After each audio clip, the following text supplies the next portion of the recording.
দেখতে পাচ্ছি যে গতকালকে যে ছাত্র জনতার বিপ্লবের বিজয় হয়েছে, তারপরে এই সুযোগ নিয়ে অনেকেই অনেক জায়গাতে ভাঙচুর করছেন, লুটপাট করছেন, এমন অভিযোগ আসছে যে সংখ্যালঘুদের উপরেও অত্যাচার করছে। কিন্তু অ্যাট দ্য সেম টাইম আমরা এটাও দেখেছি যে যখন এটা জানতে পারা গেছে তখন এই ছাত্র জনতারাই নিজেরাই যে আবার সেখানে বিভিন্ন রকম প্রোটেকশন দেওয়ার চেষ্টা করছে এবং অনেকেই সারা রাত ওখানে জেলে রক্ষা করছেন। এবং এটা অত্যন্ত ভালো একটা ব্যাপার যে তারা নিজের থেকে ওখানে যে সবাইকে নির্দিষ্ট করছেন বা রক্ষা করার চেষ্টা করছেন।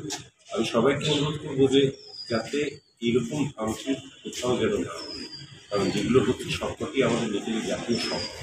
এবং আমরা দেখেছি যে গণভবন থেকে অনেকেই জিনিসপত্র নিয়ে গেছেন।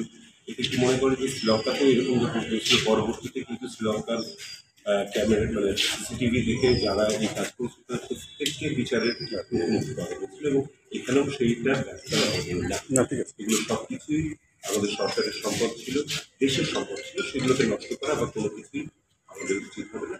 আমরা একটা জিনিস বলি যে এটা আমাদের যেটি প্রেসিডেন্ট রয়েছেন বা ল অর্ডারের ব্যাপারে আমাদের চিফ অফ আর্মি স্টাফ তিনিও বলেছেন, ওনারা হয়তো এখন চেষ্টা করছেন এবং পুলিশদের ভাইদেরকে যেটা বলা যেতে পারে সেটা হচ্ছে যে আমরা বুঝি যে ওনারা হয়তো উপরমহলের নির্দেশে এই কাজগুলো করেছেন, কিন্তু জনগণ আর পুলিশকে মুখোমুখি করার কোনো কারণ নেই। পুলিশ আমাদের সবার সেবক হিসেবেই রয়েছে এবং সেবক হিসেবে থাকবে এবং ওনারা যদি ঠিক মতন তাদের দায়িত্ব পালনে ফিরত আসেন, আমার মনে হয় না যে আর সাধারণ জনগণ তাদের উপরে কোনো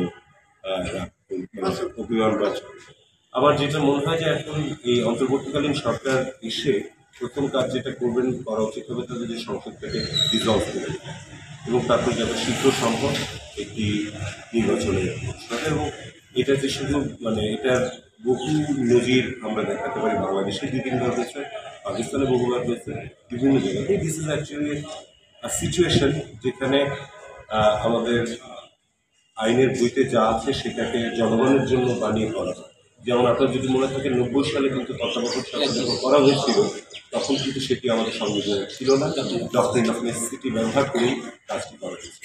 তো আমরা সেখান থেকেও শিক্ষা নিতে পারি, সেভাবে এগোতে পারি।